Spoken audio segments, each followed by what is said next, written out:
तरसाई जो जनाजो दिल बर दफन करे, पाराए जो पिरी जो अजरक कफन करे। तरसाई जो जनाजो दिल बर दफन करे, पाराई जो पिरी जो अजरक कफन करे। तरसाई जो जनाजो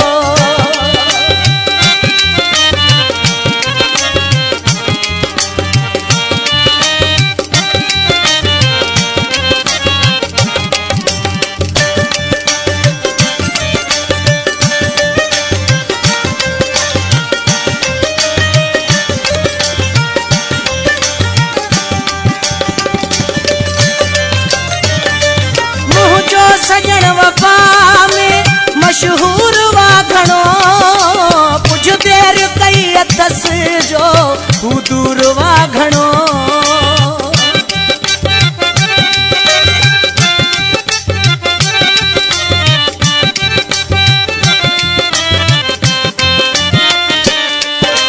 मुझो सजन वफा में मशहूर वा घणो, कुछ देर कई अथस जो हू दूर वा घणो।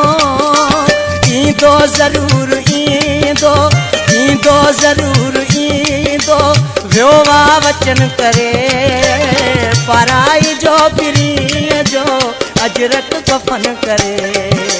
तरसाई जो जनाजो दिल बर दफन करे, पाराई जो पिरी जो अजरक कफन करे। तरसाई जो जनाजो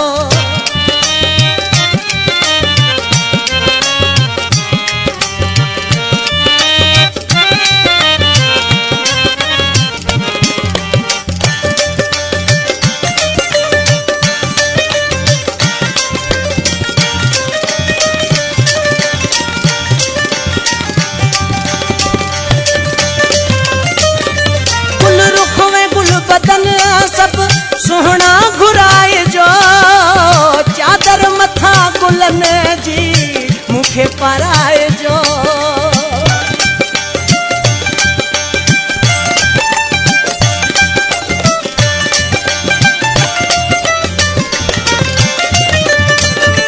गुल रुख में गुल बदन सब सुहना घुराए जो, चादर मथा गुलन जी मुखे पराए जो।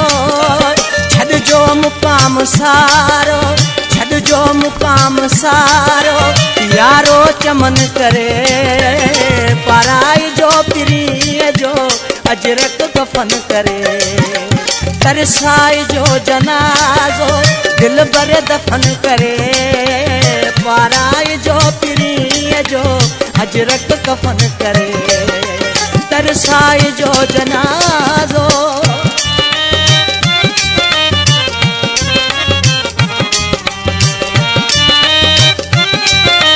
नसीर ख्याल जिकमा वाला तवज्जो मज़ा डेरे दोस्त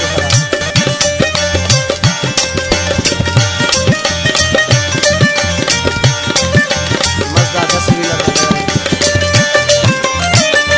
परदेस के तैयारी राशिद जी अलविदा, दोस्तो वज़ीज़ो मुखा थी जुदा।